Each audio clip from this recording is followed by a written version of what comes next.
Is my screen visible? Yes, it is visible. Okay. Avatar Meher Baba ki Jai. Jai Baba to one and all. As we all know, Meher Baba did extensive journeys for the spiritual purpose.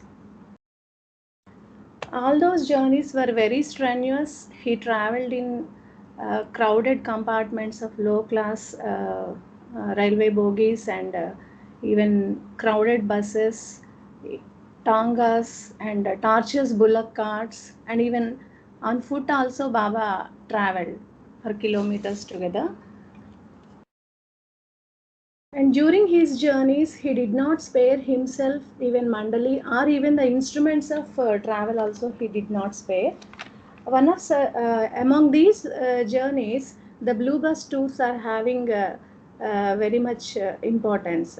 So today I am going to share a few details regarding the initial aspect of these Blue Bus tours because it is a vast subject. Uh, Basically, this Baba did these Blue Bus tours with women mandali, both Eastern women as well as the Western women, with few men mandali, one or two members. Uh, the women mandali got opportunity to travel throughout India in this Blue Bus with Avatar, and altogether they made 4 tours at different times. So today I am going to share the initial part of the tour. Basically, these tours were happened right from the December 1938 to November 1941. So today I am going to share the details of December 1938 part of the Blue Bus tour. So Baba declared the tour they must start in the December itself. So the preparations for this bus journey were done throughout the month of November in 1938. And Baba has given certain specifications to the bus. Based on his remarks, Sarosh had built the body of the bus in Bombay. Basically, the bus was a 4-cylinder Chevrolet. It has a capacity to carry around 15 to 23 persons. Because the bus was painted in blue, it was popularly known as Blue Bus. Then finally, 8th December was fixed as the date of departure. And before their journey, Baba sent Chanji to the Hyderabad for arranging accommodation to Baba and the group. Chanji took the help of Maharaja Sir Kishan Prasad and Maula Ali, which were there in the Shadnagar locality, because Baba here clearly mentioned the area also. Shadnagar Baba specified. So by the time he reached the Hyderabad, and in those days Shadnagar was having the incidents of plague. So Chanji thought it is not suitable for accommodating Baba and the group here. So that's why he informed the same to Baba about the incidents of plague. But in the written telegram, Baba mentioned that he wanted to stay at Shadnagar only. But Chanji received that telegram lately. That means he received that telegram on 8th December. That means by that time the Chanji already made another alternate arrangement. Alternate arrangement in Saraglio of Harem quarters in Palace Garden at Linkampalli area. So here Saraglio means it is a confined place, domestic place for women in Muslim community, like our Antapurams for queens. So in the tour, along with Baba, there were 11 Eastern women, 9 Western women, and 2 men mandali. The men mandali were Irich and Kakabarya. Along with them, Elizabeth's dog Kippy was also there. Prior to this tour, that means in the November, around on 19th November, Valu got some fire accident. While burning some dried grass, her sari caught fire and her legs were severely burned. Those burns were even turned septic also. Padri dressed her wounds and Dr. Kalvekar was there. He suggested to Baba that it is not good to take Valu along with them in her condition. But Baba thought it is all due to Maya, it is a Maya's play. Baba clearly replied that all of them, whatever we have planned earlier, all of them have to start together. Maya must not put obstructions in his way. Then the initial part is loading of the bus. Baba instructed the woman about the tour in detail. Baba has assigned different duties to each person. Rano was assigned the duty of packing and unpacking at each stop. Similarly, food and refreshments were taken care by Kitty. So for loading, Irich and Kaka loaded the baggage on the top of it. There were so many. They carried so many packs of foodstuffs because that was a war time. So they may not get foodstuffs in their journey. So they brought everything from Nagar itself: foodstuffs, cooking utensils, suitcases, bedding rolls, etc. So after piling everything on the bus, the bus looks like a gypsy caravan. Gypsy means it is a tribal people. The people will move here and there. So the car looks like that. Bus looks like that. Then if you look at the interior of that bus, the bus had a wooden partition which separates the driver cabin from the rear section, and Elizabeth was the main driver in the initial part of tour. Irich and Kaka seated next to her. Baba sat exactly behind the Elizabeth, and Baba communicated with Elizabeth through a small window-like opening in the partition with alphabet board. So in this journey, each woman was allowed to take only one bedding roll. So in the bedding roll itself, they rolled their cloths, and in addition to this bedding roll, they had a cloth bag also, cloth bag containing all the essentials like spoon, enamel plate, cup, toothbrush, etc., etc.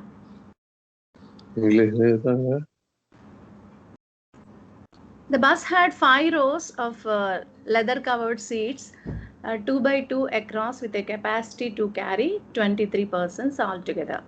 But in most of the journeys, it carried almost 25 to 30 persons by adding additional stools in the aisle. Aisle means in between rows. In addition to the packing and unpacking of the luggage, Rano has also assigned another duty, that is dressing of the wounds of Valu. But initially, Rano had fear of seeing the blood, but instead of that, Rano attended this duty because Baba has assigned it. And Baba permitted Katie to come to Hyderabad by train with Walter and Pleader. So both these Walter and Pleader, they have to bring the servants Lakshi and Bami and also Muhammad Mast to Hyderabad. So finally, they departed from Mehrabad on December 8th in the early morning at 4 a.m. And by evening, they reached Sholapur, so where they stayed in Dak Bungalow, that is a government quarter, for a night. Because they are going to stay for only one night, they did not unloaded their bedding rolls, and they have adjusted with whatever furniture is available there, like chairs, benches, etc. And Baba and the men mandali slept in the bus itself. And immediately the next morning on December 9th, they started for Hyderabad, and they reached Hyderabad late in the evening, about 7:30, where Chanji was waiting for them at Lingampalli, that was 20 miles from the city. Then Chanji informed Baba about the accommodation he made, and they spent the night in the seraglio of the place with their beddings on the floor. But the Baba and the groups, they did not like the accommodation at all. Basically, it was a Mughal style old house, and the rooms were very simple with no amenities. And Katie also arrived that night, Pleader and Walter, along with two workers and Muhammad Mast. So basically, they didn't like the accommodation, so that's why immediately next day Baba went with Chanji and with some other local persons to look after for another suitable bungalow. So they rented the palace of Nizam's brother Meher Ali in the Begumpet locality. That was a very huge palace, and Mehra recollected that only only the part of the palace they have used. Immediately on that night they have shifted, and before they were thoroughly exhausted with this continuous journey, but before going to sleep, Baba held discussion about the upcoming tour. And Baba explained the objectives of the tour. What is the purpose of the tour? So the objectives are to contact Mas and to find a suitable place to establish new ashram or center, basically in Hyderabad, and to give the women a chance to see the country and experience a different lifestyle than what they had been leading. Means the women mandali, they are leading normal ashram life, but as a change, Baba wanted to see them the countryside and wanted to see them, show them the different lifestyles in India.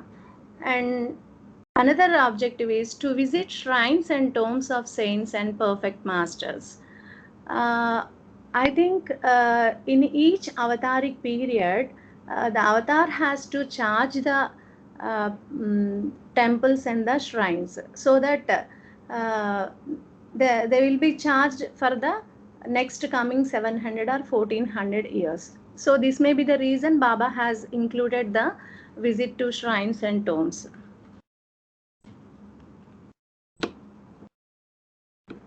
In Hyderabad, so along with Baba, they have seen so many places like Golconda Fort, Museum, and Zoo.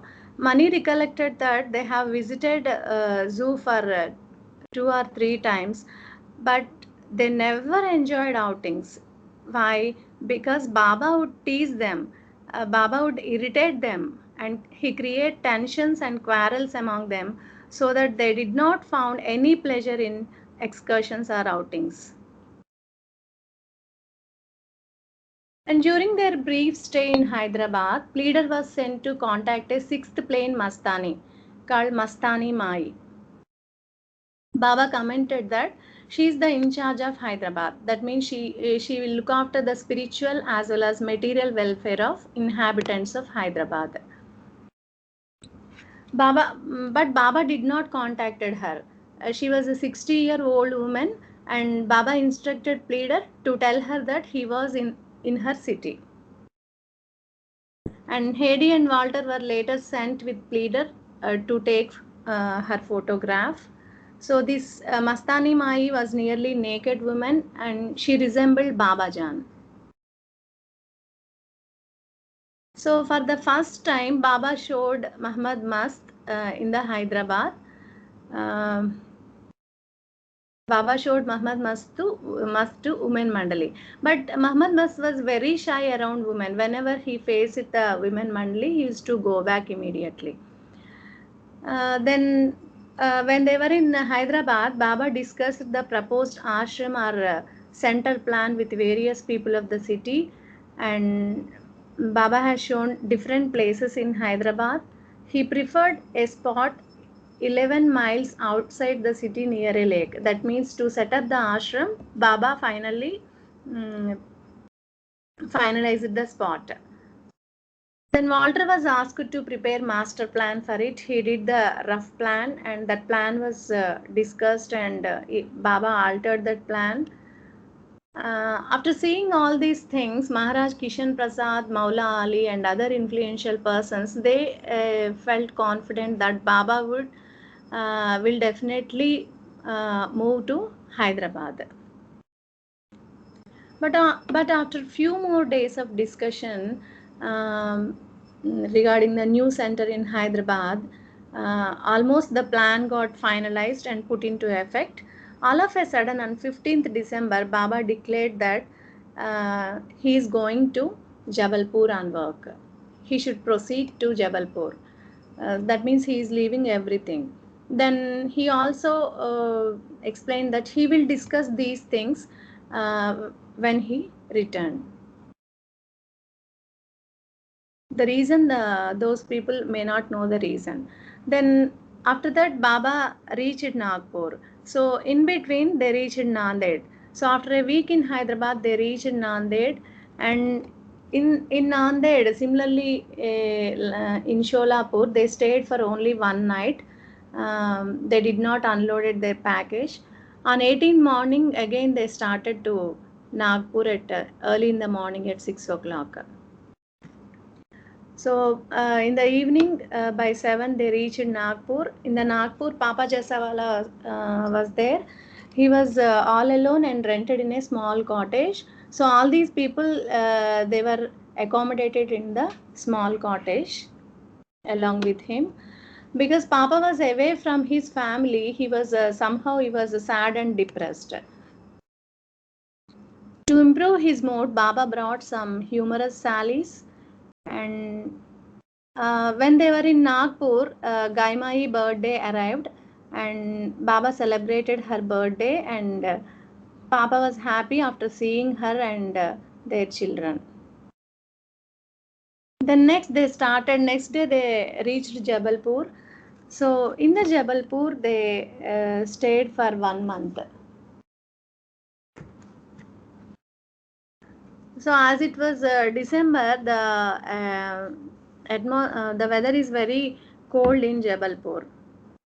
At that time, Jal Kerawala was a district magistrate, and he was extra assistant commissioner of Jabalpur. So that's why he lived in a large government bungalow at 65 Marble Rocks Road. So the Baba and the women Mandli used that bungalow. He went to stay with the other men Mandli at Hyde House nearby. So whatever arrangements made by Jal were very splendid, and all felt quite at home. Even Mehra recollected that the Jal's love for Baba was often praised. He always acted as Baba directed. So after reaching Jabalpur, Baba wrote a letter to Adi. So in this letter, Baba clearly explained why he left Hyderabad all of a sudden. So in that he mentioned that, and he praised the people of Hyderabad also in that. They have tried, he wrote like this, they have tried their level best to give comforts in Hyderabad. Even then, I have not satisfied, because the stay is very uncomfortable and the conditions are not suitable for my work. So that's why I have departed, or abruptly I left Hyderabad. And regarding Jabalpur also, Baba mentioned in that letter, he noticed the atmosphere and the surroundings of the Jabalpur are very quite congenial for his work. That means suitable for his work, both for work as well as for rest. Baba decided to spend 1 month in the Jabalpur. So he spent 22 days in Jabalpur, and from Jabalpur he also went to Mandla for 3 more days. But for the first 10 days, Baba's arrival, they kept strictly secret, because this is for the purpose of Baba's work only. He did not want to see anyone or want to disturbed by anyone. On the 22nd, Baba sent a letter to Masaji at Mehrabad. Masaji was Naja's father. Baba sent a letter to Masaji. In that letter, he instructed to bring Meherwan to Jabalpur. So here, Meherwan Jaisawala was a youngest son of Gaimai. Before the start of tour, he kept Meherwan at Akbar Press at his relative's place. but his relatives were reluctant to keep him for longer period. So that's why Baba informed Masaji to bring him back. And at that time, Meherwan was about 8, and he was the first boy to remain with the women. And prior to this, Baba need an ideal boy for his work. That finding an ideal boy work was still ongoing. So for Baba's work, Rao Sahib sent a boy from Bombay on 22nd December with Sheriar. Though the boy was humble, but he was weak and dull, so Baba rejected him.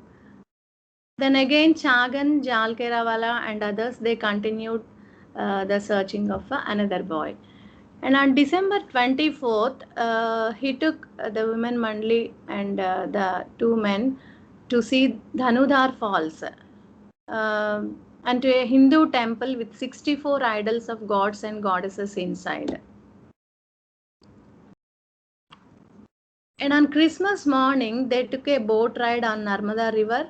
So I think this is a very familiar photograph for all of us. So this photo was taken by Rano while Baba dipping his hands in water. And Gaimai commented like this: "How long the Narmada has awaited you, Baba?" Baba just smiled. Then after their return from river, Baba said, "While we were on the boat, I remembered a story about perfect master." Then the woman eagerly requested for that story, so he narrated like this: "There was once a Sadguru staying in a certain place with a few of his disciples. One night, his mandali were conversing among themselves, saying that though they had stayed with the master for the past so many years, still they had gained nothing. Because Sadguru is all knowing, he of course know what his disciples were talking about. So the master inquired the reason and they told him what was on their minds. He laughingly told them, 'Please be patient.' Some days later, the Sadguru told his disciples, don't do any work today and enjoy yourselves for a change. You have the whole day to yourselves, so eat, drink, and be merry." So this made them jubilant, and they spent the whole day happily playing cards, listening music, jesting and joking with one another. In the evening, Sadguru said, "We will go out in the boat tonight." This made his disciples even more happy, and they said, "Master, it would be grand if you allowed us to take a little wine this evening." The master readily agreed, and all drank and ate to their heart's content. They took their seats in the boat and continued playing cards, listening to music, and enjoying themselves thoroughly. But in the morning, next day morning, they came to know that they were not returned to home. They thought that they had come a long distance. But then, after observing the surroundings carefully, they got astonished that they were where they had boarded the boat the night before. In their intoxication, instead of rowing the boat, they had stayed right where they had started from. Then the Sadguru commented like this: "The whole night you were rowing, and I was also seated with you. But the boat did not move at all. You are where you were and have not gone a step further.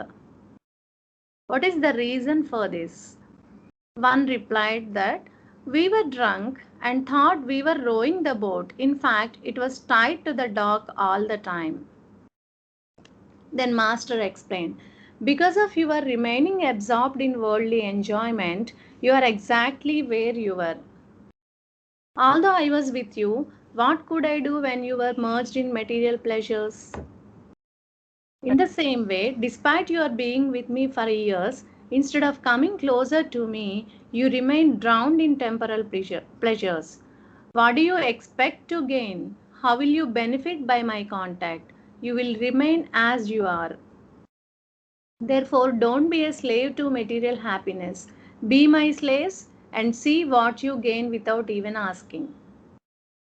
So this made all remember their mood of dejection, and they trusted and believed what their master was saying was true. So after explaining this story to the woman, Baba said, I am showing you the beautiful sights, sailing with you and taking you here and there. All this is to free you from material bondage.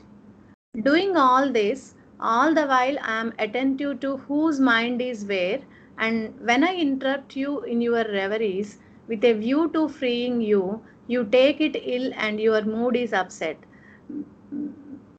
See here, Baba explained with a beautiful story that Baba knows He's the all-knowing one. He knows each and every mind. In order to drag the people away from the material pleasures, He may create some problems in our daily life. But we are thinking that in another way, why Baba is creating difficulties in our life. If I do not behave like this, what use would it be your remaining with me for years together? Remember to focus your attention always on me, even while enjoying things. Don't remain drowned in material pleasures. Only love me. When you love me only, then in the intoxication of that love, you will find all physical pleasures are lifeless. So, with that small story, Baba has given a beautiful discourse to the women Mandali. Then Baba, after all these things, Baba even teased them also. Those disciples believed faithfully in the word of their master, but you are such types that in spite of my telling you this, you are eagerly waiting for me to finish, so you can all go and eat. Everyone laughed. Then, according to Baba's instruction, Masaji arrived in Jabalpur by train with young Meherwan Jasawala on 26th December 1938. Immediately after seeing Baba, the Masaji, he fell at the feet of Baba and began weeping. Then Baba asked the cause of his outbreak. Then Masaji replied that Baba, you only saved me. And he narrated the incident happened in the mid of his journey. At Chalisganj station, he got down to check the luggage in the baggage compartment, but all of a sudden the train started, so he could not catch the train. With Baba's name, he continuously remembered the Baba's name on his lips, and he began weeping because Meherwan was there in that train. And somehow the station manager came to him and offered his help. He wired the next station and sent Masaji by another train to catch that train. So when he arrived and he found Meherwan was safe. So after hearing this, Baba took Masaji in his embrace and assured him he was always with him. Then Masaji returned to Mehrabad. The next morning around 8 o'clock, Baba went to Mandla along with women. In Mandla, they stayed at the Circuit House and they stayed in a private bungalow belonging to Mahendra Lal Chaudhary. So, along with women, Men Mandli were also there. Men Mandli include Papa Jasawala, Irich, Kaka Bariya, Chanji, and Jal Kerawala. Referring to Mandla, Baba explained the significance of Mandla. Mandla was inhabited in ancient times by great saints, yogis, ascetics, recluses, and tapasvis. They performed great penances here, so that's why its earth is soaked in spirituality. Such a significance Mandla had. Baba then visited a popular pilgrimage site, Sahasradhara temple on the Narmada river. While dangling his feet in the water, Baba remarked that the avatar sanctifies the waters of any river when he puts his feet in it. On December 29th, according to Zoroastrian calendar, Mehra's birthday came. They celebrated Mehra's birthday. She got very special embrace from her beloved that morning, and then Baba took her and others on a boat ride. In the evening, Baba spent time at the Mandali's residence, and he was in very happy mood, and after years he played a few games of tic-tac-toe with them. Even in that mood he made some remarks. That means he has given another discourse. 3 things have to be eliminated before God realization. What are they? Greed, lust, and backbiting. The last is the worst and most disastrous. Baba explained about this backbiting. This is most worst and disastrous when compared with the greed and lust. Because the speaking ill of others or finding faults in others is the most difficult, because it incurs more and more of their sanskaras, which is disastrous spiritually. And on 30th December, an attorney named Murlidhar Pathak came to Baba, and he suggested a good place for setting up an ashram at Mandla. That man was a friend of Jal Kerawala, because Jal worked in Mandla in 1937. So at that time he was his friend, and he heard that Baba was looking for a spot to establish a center. So Baba has given specific time, that means 8:30 a.m. tomorrow morning for Pathak, but he would not come on that time. Again at 10:30 Baba gave another appointment, and Baba went with him to saw that spot. He liked that spot, and Baba mentioned that if the price was reasonable, purchase 100 acres. He instructed to Jal. Baba and the group then left for Jabalpur in 2 cars and a bus. Baba's car left at 1 in the afternoon and arrived in Jabalpur at around 3:15. So with this Baba completed the tour at Jabalpur, and with this 1938 part of the tour also got completed. So I am concluding here. And during this tour, apart from his spiritual work, Baba has given several discourses at various places, when they were on the road, when they were in the museum, while crossing river, etc., etc. And altogether these journeys, especially for women Mandali, these journeys provide intense close companionship, and they help like a spiritual training from their master or the Avatar Meher Baba.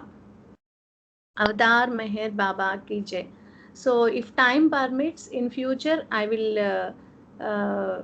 continue the other tours also.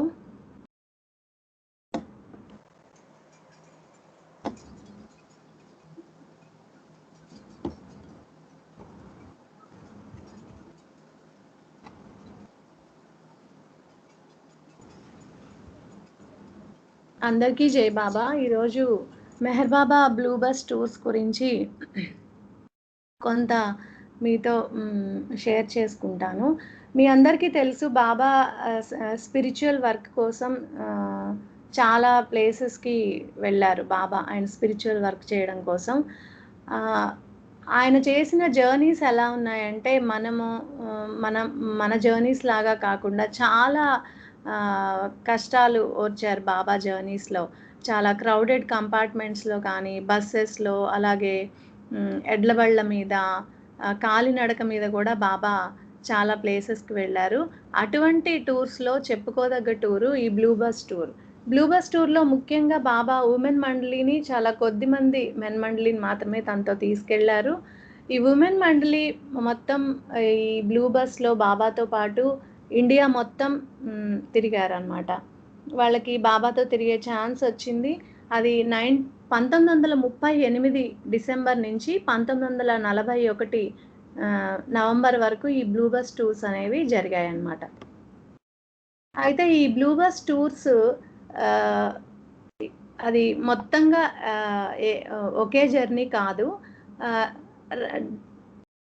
Different టైమ్స్‌లో అంటే వాళ్ళకి కుదిరినప్పుడు 4 సార్లుగా ఈ blue bus journey వాళ్ళు చేశారు. నేను అందుకే ఈరోజు 1938 ఫస్ట్ ఎలా అసలు జర్నీ స్టార్ట్ చేశారు, ఎక్కడికి వెళ్లారు అని చెప్పి ఈరోజు మీతో పంచుకుంటాను. అయితే ఎప్పుడైతే వీళ్ళు బ్లూ బస్ టూర్ అనుకున్నారో బాబా బస్ ఎలా ఉండాలి ఏంటి అని చెప్పి ఆ సరోషి రాణికి చెప్పడం జరిగింది. సరోషి రాణి దానికి తగ్గట్టుగా బస్‌ని బాంబేలో తయారు చేయించారు. అండ్ అది బ్లూ కలర్‌లో పెయింట్ చేశారు కాబట్టి దాన్ని బ్లూ బస్ టూర్ అని చెప్పి పిలిచారనమాట. బ్లూ బస్ అన్నారు. ఫైనల్‌గా ఎప్పుడెళ్ళాలి అని చెప్పి బాబా నిర్ధారించారు. 8 డిసెంబర్ 1938న వాళ్ళు టూర్‌కి బయలుదేరాల్సింది. అయితే వాళ్ళు ఫస్ట్ హైదరాబాద్ వెళ్ళాలి కాబట్టి దానికంటే ముందుగానే చాంజీని బాబా హైదరాబాద్ పంపించారు. ఎందుకంటే వీళ్ళందరికీ అకామిడేషన్ కావాలి కాబట్టి అకామిడేషన్ అరేంజ్ చేయమని పంపిస్తారు.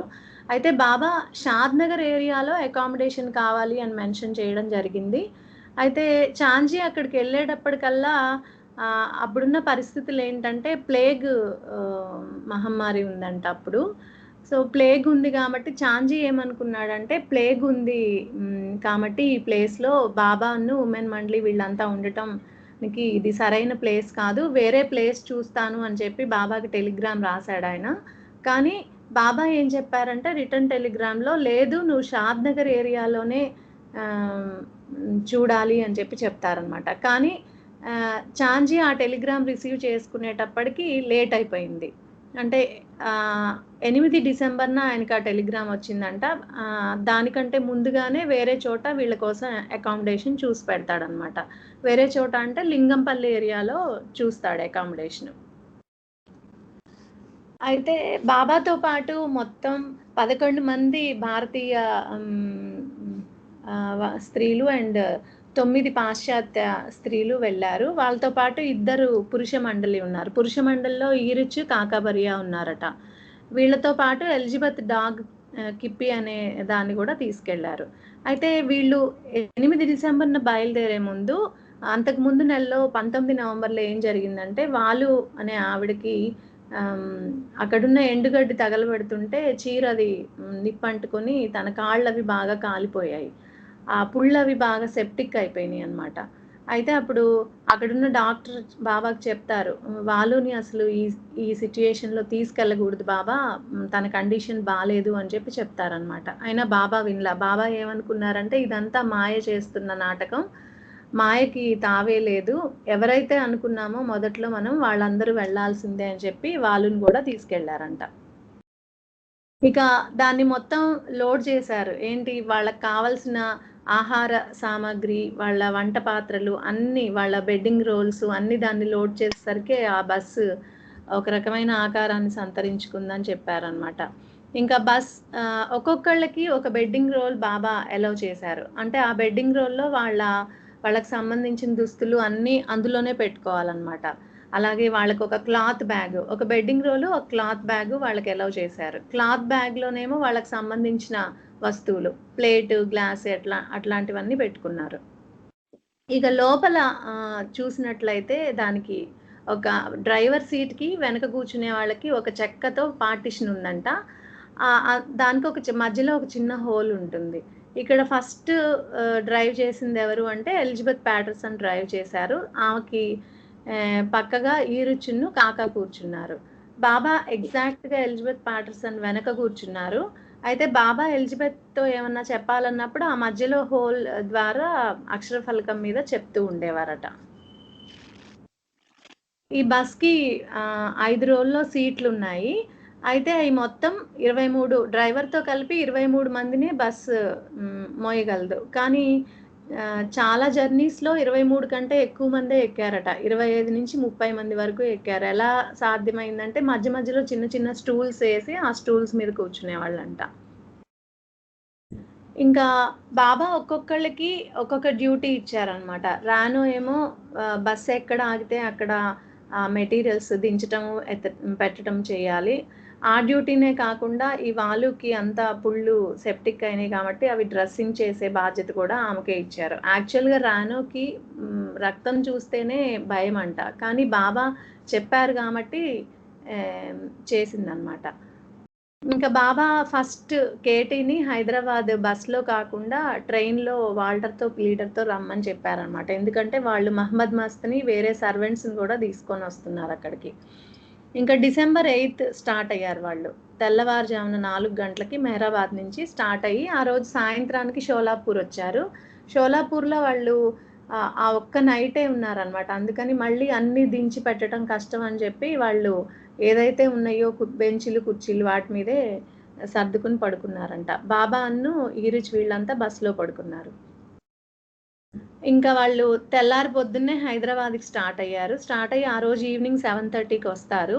వచ్చేటప్పటికి అక్కడ చాంజీ వాళ్ళ కోసం వెయిట్ చేసి వాళ్ళకి ఆల్రెడీ ఆహ్, పెట్టిన అకామిడేషన్ దగ్గరికి తీసుకెళ్తారనమాట. కానీ అది ఎలాంటి ప్లేస్ అంటే అది ముస్లిం కమ్యూనిటీలో వుమెన్‌కి ముస్లిం కమ్యూనిటీ స్త్రీల కోసం పర్టిక్యులర్‌గా తయారు చేయబడిన ప్లేస్‌లంట. అంటే మనం మన భాషలో చెప్పాలంటే ఆహ్, అన్ అంత రాణులకి అంతఃపురం ఎలానో అలా వాళ్ళ ఎవరు కనిపించకుండా గోశాలో పెడతారనమాట. అట్లాంటి ప్లేస్‌లో ఈ వుమెన్ మండలికి అతను అకామిడేషన్ చూస్తాడు. కానీ అస్సలు వాళ్ళకది నచ్చలేదంట అది. ఏంటంటే వాళ్ళకి లోపల ఏమి వసతులు లేవు. జస్ట్ రూమ్స్ ఉన్నాయి అంతే. నచ్చలేదని చెప్పి బాబా ఏం చేశారంటే వెంటనే వేరే వాళ్ళని తీసుకొని ఇంకొక ప్లేస్‌కెళ్లారంట. అది బేగంపేట ఏరియాలో ఇంకొక పెద్ద ప్యాలెస్ చూసారంట. అది చాలా బావుందంట. అది ఎంత పెద్దదంటే దాంట్లో కొంత పార్ట్ మాత్రమే వీళ్ళు వాడుకున్నారంట వాళ్ళుండడం కోసం. ఇక వాళ్ళంతా ఆ రోజు నైట్‌కి సెకండ్ డే నైట్‌కి వాళ్ళు బేగంపేటకి షిఫ్ట్ అయ్యారు. అయితే వాళ్ళు అప్పటికే చాలా అలసిపోయి ఉన్నారంట. వాళ్ళింకా నిద్రపోదాం అనే టైంలో బాబా అసలు మనం ఎందుకొచ్చాము ఈ టూర్‌కి, ఏ ఏ పనులు చేయాలి ఈ టూర్‌లో అనేవి వాళ్ళతో డిస్కస్ చేశారనమాట. ఏంటంటే మస్తుల్ని కాంటాక్ట్ చేయడానికి, అట్లాగే ఒక ఆశ్రమం కానీ, సెంటర్ గానీ పెట్టడానికి ప్లేస్ ఎతకాలి.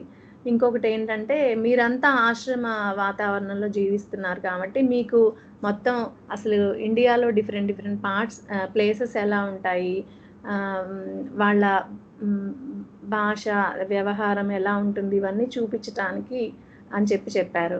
అలాగే ఈ పర్ఫెక్ట్ మాస్టర్స్ టోమ్స్ అలాగే లేకపోతే ఇతర ఇంపార్టెంట్ గుళ్ళు చూపించటానికి అని చెప్పారు. ఎందుకంటే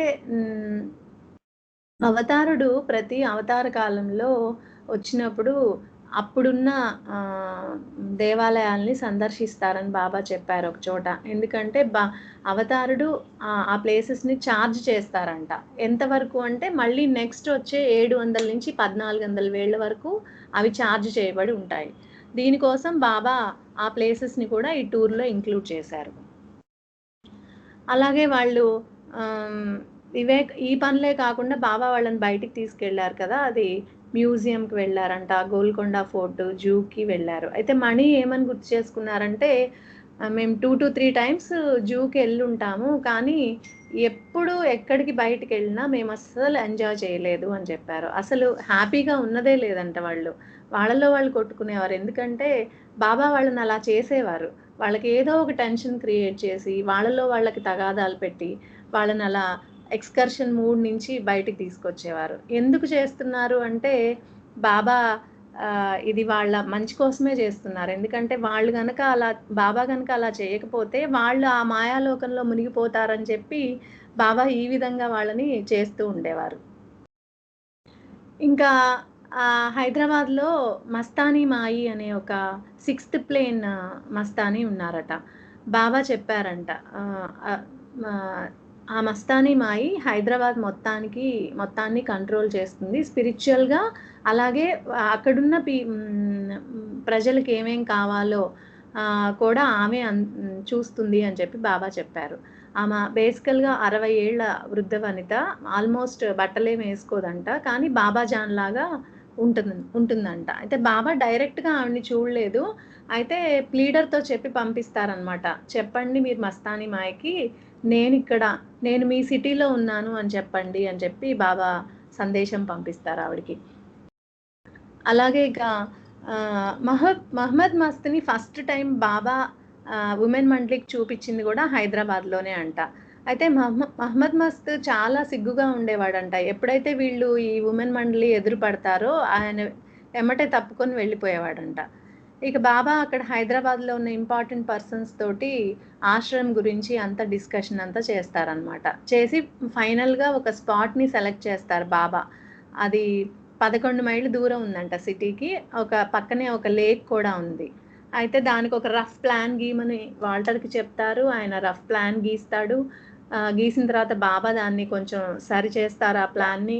ఇవన్నీ చూసి అక్కడున్న ఇంపార్టెంట్ వ్యక్తులంతా బాబా డెఫినెట్‌గా మెహరాబాద్ నుంచి ఇక్కడికి ఆశ్రమం మార్చేస్తారు అని చెప్పి వాళ్ళంతా చాలా ఆనందపడతారు.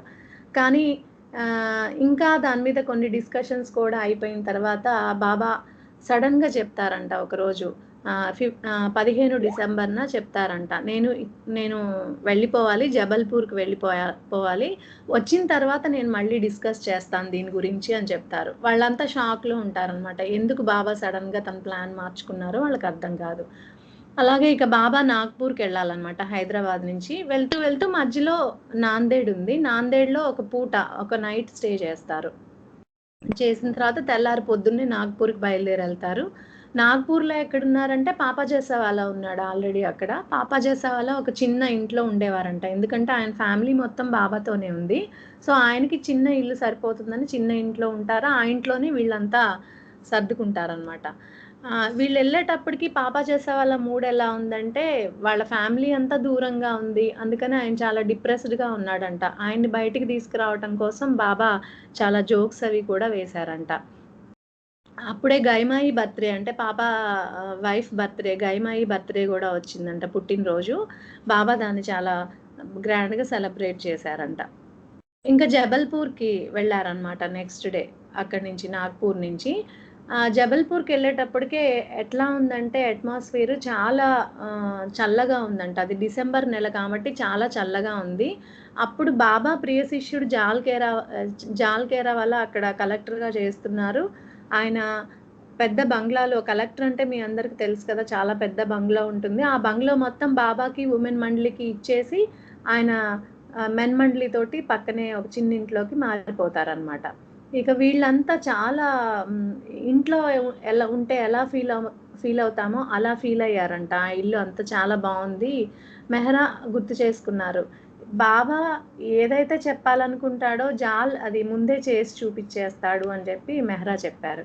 అలాగే బాబా జబల్పూర్‌లో ఉన్నప్పుడు ఆదికి ఒక లెటర్ రాస్తారంట. ఎందుకు నేను హైదరాబాద్ నుంచి సడెన్‌గా వచ్చేసాను అని చెప్పి ఆ లెటర్‌లో ఎక్స్‌ప్లెయిన్ చేశారంట. ఏమనంటే వాళ్ళు చాలా మంచి అరేంజ్‌మెంట్స్ చేశారు. కానీ అకామిడేషన్ అసలు బాలేదు. ఆ ప్లే అలాగే ఆ ప్లేస్ కూడా నా వర్క్‌కి సూటబుల్‌గా అనిపించలేదు. అందుకని నేను వచ్చేసాను హైదరాబాద్ నుంచి. ఈ జబల్పూర్ మాత్రం చాలా బావుంది. జబల్పూర్ వాతావరణము. నేనిక్కడ కొన్ని రోజులు ఉండదలుచుకున్నాను. నా స్పిరిచ్యువల్ వర్క్ కోసము, రెస్ట్ కోసము అని చెప్పి బాబా లెటర్‌లో చెప్తారు. అయితే బాబా దాదాపు 22 రోజుల నుంచి 30 రోజుల వరకు ఉన్నారక్కడ.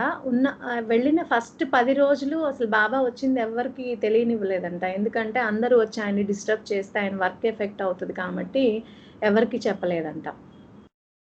అయితే ఇక ఆహ్, బాబా 22 డిసెంబర్‌న మాసాజీకి నాజా వాళ్ళ ఫాదర్ మాసాజీ అనమాట. ఆయనకొక లెటర్ రాస్తారు. ఏమనంటే మెహర్వాన్ జసావాలాని తీసుకొచ్చేసేయి అని. అసలు ఈ మెహర్వాన్ జసావాలా ఎక్కడున్నాడు? ఎవరి మెహర్వాన్ జసావాలా అంటే ఆయన పాపా జసావాలా చిన్న కొడుకనమాట. గైమాయి చిన్న కొడుకు. అయితే వీళ్ళు టూర్‌కొచ్చేస్తున్నప్పుడు ఆయనకి 8 ఇయర్సే అనమాట ఏజ్ అప్పుడు. టూర్‌కొచ్చేస్తున్నప్పుడు ఆయన్ని అక్బర్ ప్రెస్‌లో వాళ్ళ రిలేటివ్స్ ఉంటే అక్కడ పెట్టేస్తారనమాట బావ. కానీ వాళ్ళు ఇంక మేమెంత కాలం చూసుకుంటాం ఈ అబ్బాయిని అని చెప్పి వాళ్ళు విముఖంగా ఉండటంతోటి బాబా ఏం చేశారు, ఆ అబ్బాయిని తీసుకొచ్చేయమని చెప్పి మాసాజీకి లెటర్ రాస్తారు. ఇక బాబా అంతకుముందు ఈ టూర్ స్టార్ట్ చేయకముందు ఐడియల్ బాయ్ కోసం బాబా వెతుకుతూ ఉన్నారనమాట. వెతుకుతూ ఉంటే ఈ రావ్ సాహెబ్ బాంబే నుంచి ఐడియల్ బాయ్‌ని పంపించటం జరుగుతది. కానీ ఆ బాయ్ బాబా వర్క్‌కి సూట్ కాలేదంట. వీక్‌గా, డల్‌గా ఉన్నాడని చెప్పి బాబా వద్దన్నారు. మళ్ళీ ఇంక వెతకడం స్టార్ట్ చేశారు. డిసెంబర్ 24న బాబా వాళ్ళని ధనుదార్ ఫాల్స్‌కి తీసుకెళ్లారు. అక్కడ హిందూ టెంపుల్స్ ఉన్నాయంట. 64 దేవతా విగ్రహాలు ఉన్నాయి ఆ టెంపుల్‌లో అని చెప్పారు. అలాగే ఇక క్రిస్మస్ రోజు బాబా నర్మదా రివర్‌కెళ్ళి, నర్మదా రివర్‌లో బాబా చేతులు పెడతారు. ఈ ఫోటో చాలా ఫేమస్ కదా! మనందరికీ తెలుసు. ఈ ఫోటోని ఎవరు తీశారంటే రాను తీశారంట ఈ ఫోటోని. గైమాయి బాబాతో అంటారనమాట. ఎంత కాలం నుంచి నర్మదా నీ కోసం వెయిట్ చేస్తుంది బాబా అనంటే బాబా చాలా నవ్వారంట చిన్నగా.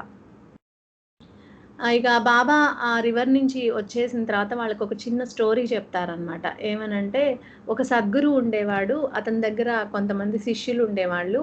కానీ వాళ్ళు ఎన్ని సంవత్సరాల నుంచి ఆయన దగ్గరున్నా సరే, వాళ్ళకేమీ స్పిరిచ్యువల్ అడ్వాన్స్‌మెంట్ లేదు అని చెప్పి వాళ్ళు చాలా ఫీల్ అవుతూ ఉంటారనమాట. అయితే సద్గురువు గాబట్టి ఆయనకి వాళ్ళ అంతరంగం తెలుస్తుంది. ఏంటి ఏమనుకుంటున్నారు మీరు అంటే, లేదు మాస్టర్ ఇలాగా మాకు స్పిరిచ్యువల్ అడ్వాన్స్‌మెంట్. హలో! టైమ్ ఉందా అండి నాకు? ఉందండి జయబాబా. జయబాబా. కంటిన్యూ చేయండి. యాహ్! ఓకే. స్పిరిచ్యువల్ అడ్వాన్స్‌మెంట్ లేదు అని చెప్పి వాళ్ళంటారనమాట. అయితే వెయిట్ చేయండి, పేషెంట్‌గా ఉండండి అని చెప్తారు. చెప్తే ఒకరోజు సద్గురువు చెప్తాడంట వాళ్ళకి. ఈరోజు మీకేం వర్క్ లేదు.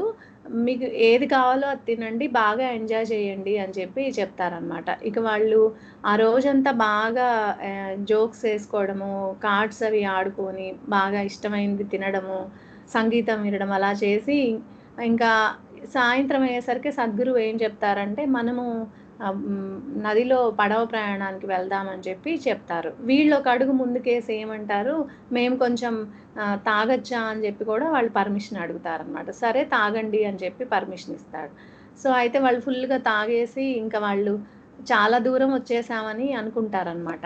కానీ పొద్దున్నే చూస్తే వాళ్ళెక్కడున్నారో అక్కడే ఉంటారంట. వాళ్ళ సరౌండింగ్స్ అవి చూసుకుంటే ఎక్కడున్నారో అక్కడే ఉంటారు. వాళ్ళు ఆశ్చర్యపోతారనమాట. ఏంటి మేము రాత్రంతా ప్రయాణం చేశాము గదా! ఇక్కడే ఉన్నామేంటి అంటే ఇంకప్పుడు సద్గురువు అంటారంట. చూడండి నేను గూడా మీతో ఉన్నాను. మీరు రాత్రంతా ప్రయాణం చేస్తుంటే నేను మీతో ప్రయాణం చేస్తున్నాను. కానీ మనం ఇక్కడే ఉన్నాము. ఎందుకు? ఎన్ రీజన్ తెలుసా? అని చెప్పి అడుగుతారనమాట. అడిగితే అప్పుడు వాళ్ళలో ఒకతను చెప్తాడనమాట. మేము తాగేసున్నాం కదా! ఆ బోట్‌ని ఇప్పలేదు మేము. దానికే కట్టేసుంది. కానీ మేము బోట్ ఎళ్తుంది అని చెప్పి అనుకున్నాము అని చెప్తారు. సో, ఇప్పుడు సద్గురువు వాళ్ళకి చెప్తారు. ఇలాంటిదే మీ జీవితం కూడా. మీరు నాతో పాటు ఉన్నా సరే, మీరు ఈ బాహ్య ప్రపంచంలో ఉన్న మాయకి అట్రాక్ట్ అయిపోయి, మీరు అక్కడే ఉండిపోయారు. స్పిరిచ్యువల్‌గా ముందుకెళ్ళలేకపోతున్నారు అని చెప్తారనమాట. అప్పుడు వాళ్ళు తెలుసుకుంటారు. తెలుసుకొని మీరు దానికి బానిస అవ్వకండి. బాహ్య ప్రపంచంలో ఏదైతే చూస్తున్నారో దానికి బానిస అవ్వకండి. మీరు నేను చెప్పినట్టు వినండి అని చెప్తారనమాట.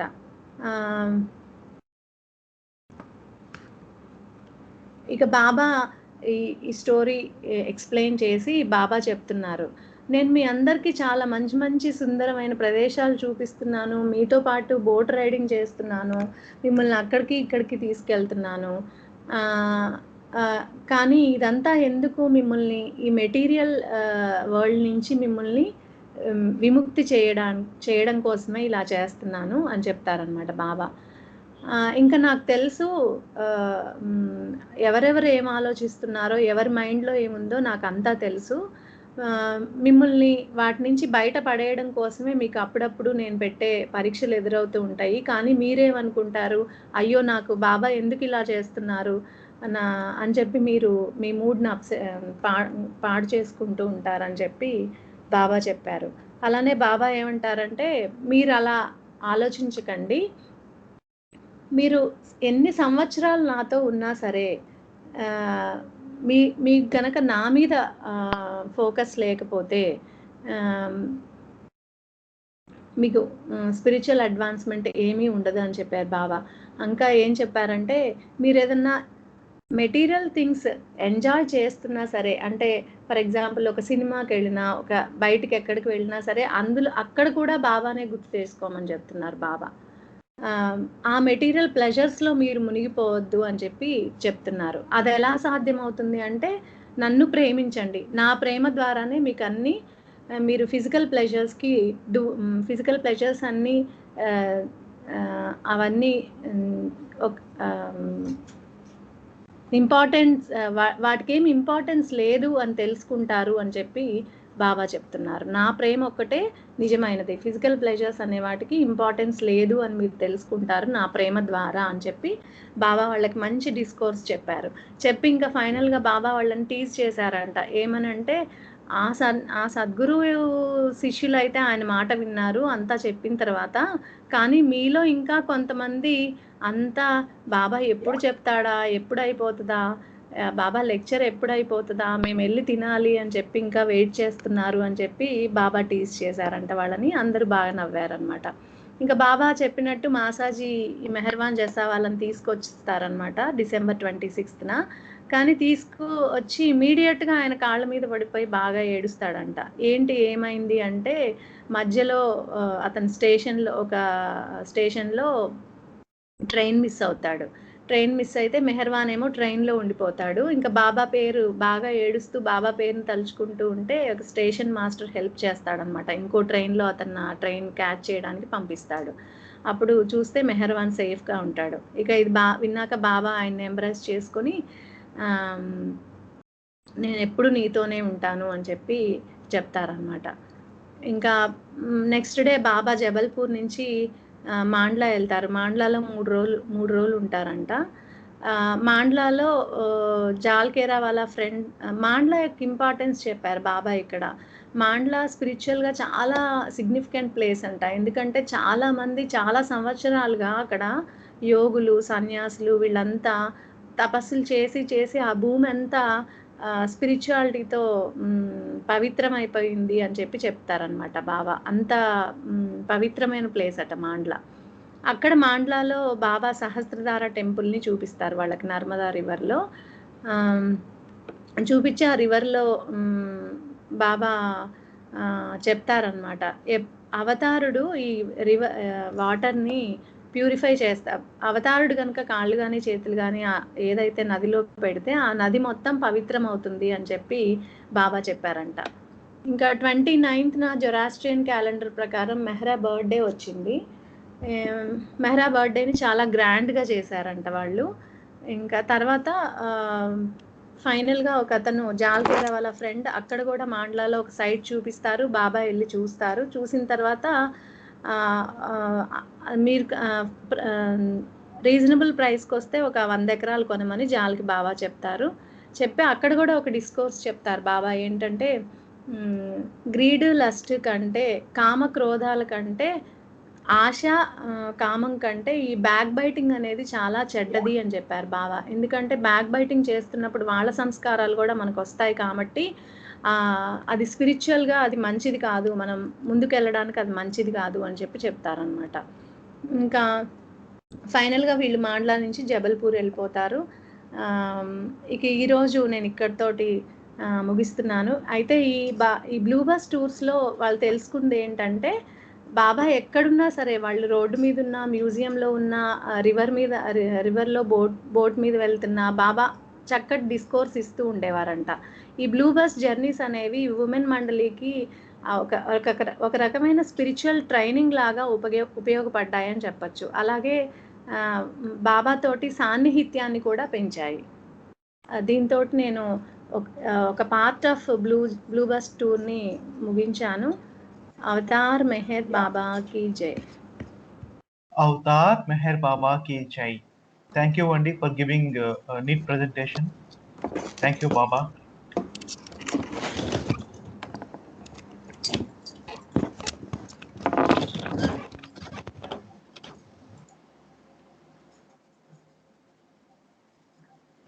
Our next participant is Venkat Seshaya Garu. He is going to sing a song. Am I audible? Yes, sir, you are audible. अवतार मेहर बाबा की जय. అందరికీ జై బాబా.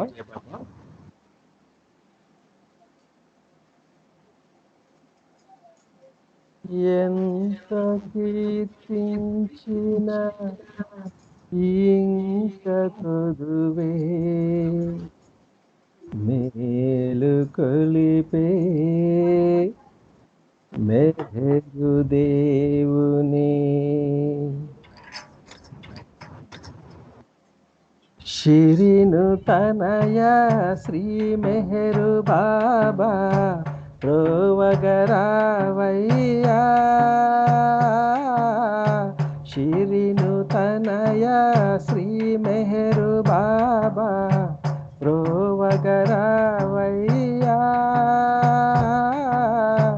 నిన్ను తలచి కొలచేటి ప్రేమిక హృదయ నివాసుడవే ఓ మేహే హృదయ నివాసుడవే పింపలవాస ప్రియతమ తండ్రి పిలవగరావయ్యా పింపలవాస ప్రియతమ తండ్రి పిలవగరావయ్యా ప్రేమ బీజము మదిలోన నాటిన ప్రేమ స్వరూపుడవే ఓ మేహే ప్రేమ స్వరూపుడవే మహిమాన్వితుడా ఓ మెహరు బాబా మరువలేమయ్యా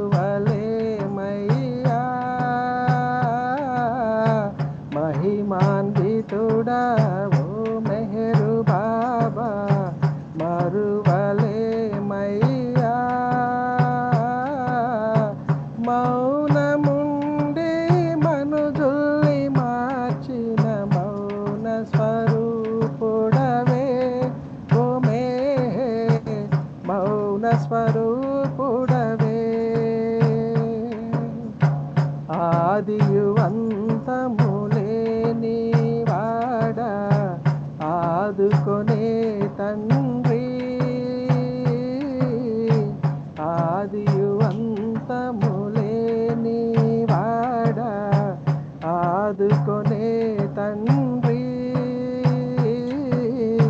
చింత తీర్చి సంతోషము సగే దైవము నీవేగా ఓ మేహే దైవము నీవేగా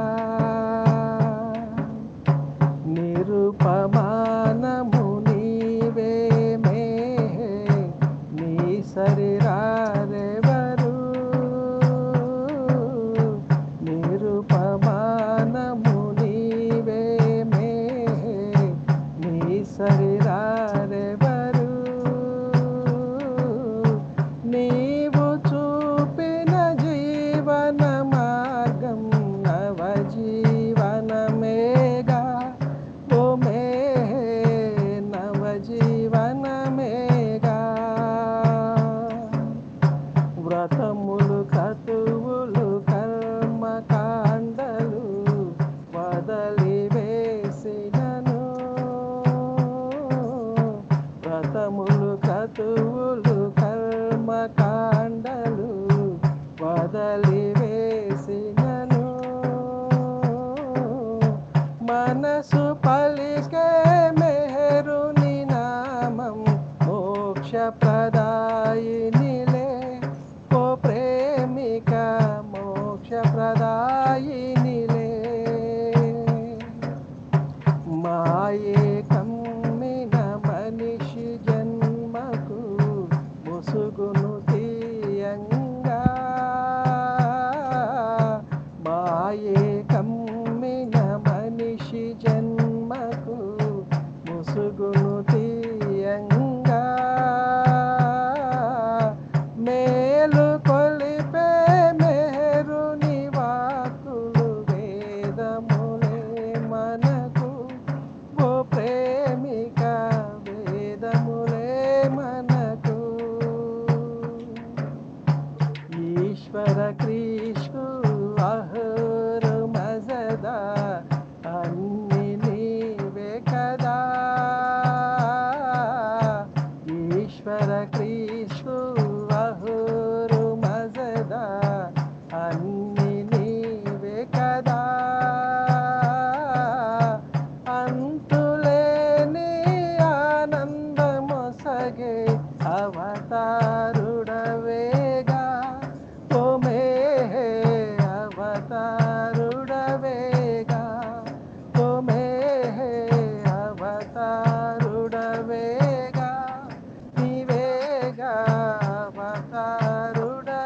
मेहर बाबा की जय. अवतार मेहर बाबा की जय. Our next participant is Meher Rajni Garu. She is going to give a speech. జై బాబా అండి అందరికి. వాయిస్ వినిపిస్తుందా అండి? హలో, జై వినిపిస్తుందండి. బాబా. ఓకే, జై బాబా. జై బాబా. ముందుగా ప్రియతమ తండ్రి మెహర్ బాబాకు నా హృదయపూర్వక నమస్కారాలు తెలియజేసుకుంటూ మీ అందరికీ అవతార్ మెహర్ బాబాకి జై. మన ఈరోజు ప్రేమ అంటే ఏంటి, ప్రేమకు ఫలితం ఏంటి, ఇంకా బాబా భగవంతుడు ఎందుకు తరచూ ఈ భూమి మీదకి వస్తాడు, తన ప్రేమికులపై బాబాకు ఉన్న అపార ప్రేమ మరియు బాబాను ఆనందపరిచే ప్రేమికుని లక్ష్యం, ఇలా ఈ విషయాల గురించి మనం ఈ రోజు తెలుసుకుందామండి.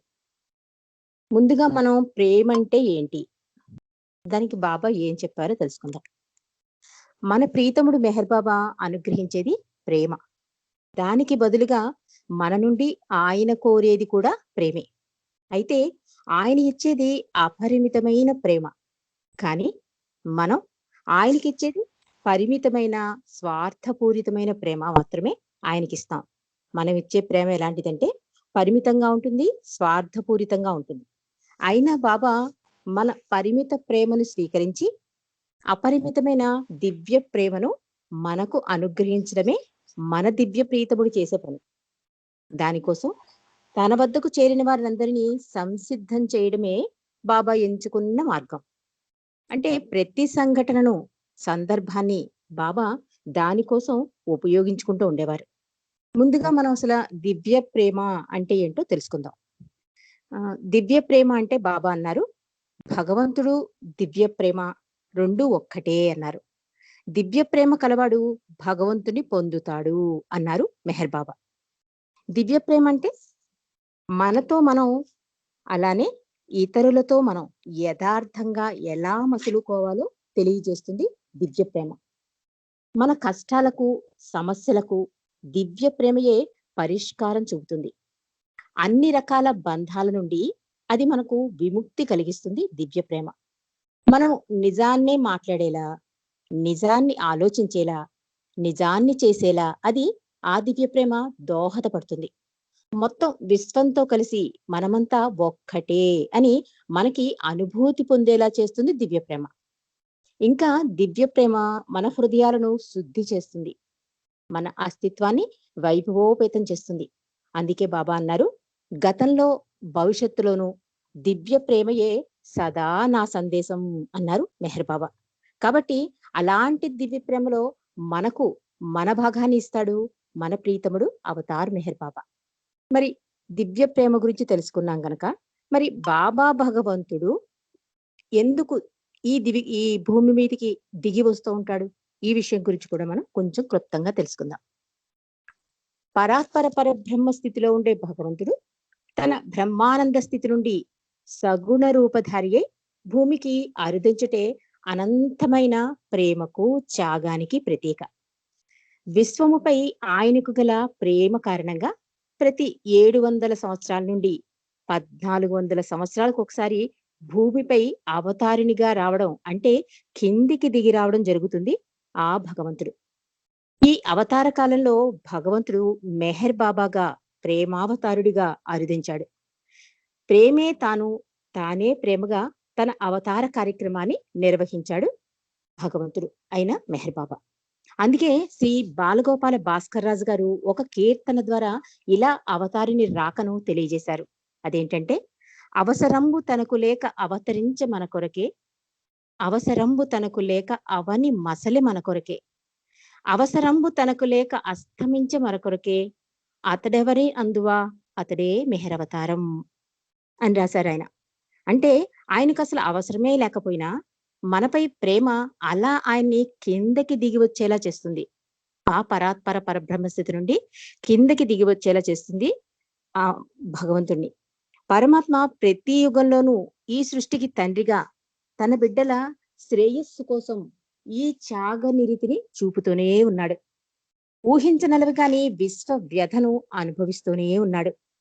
మెహర్ బాబా అవతార జీవితాన్ని పరికించి చూస్తే ఎవ్వరికైనా ఈ విషయం ఇట్టే అవగతమవుతుంది.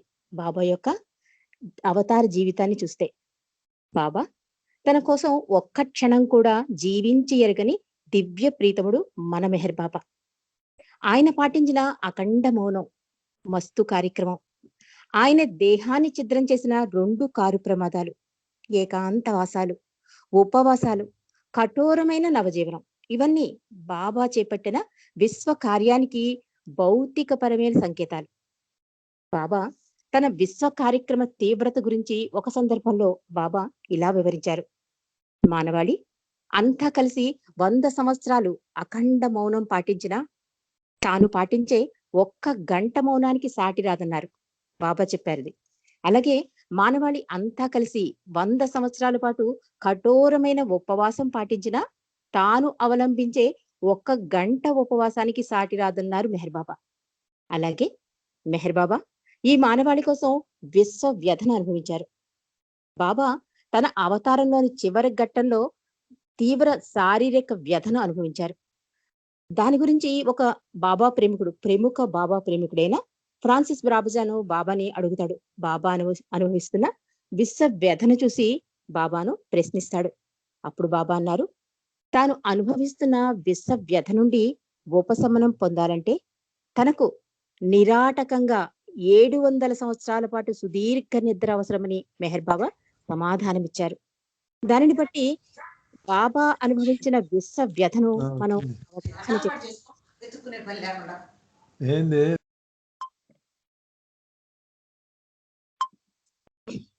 జై బాబా.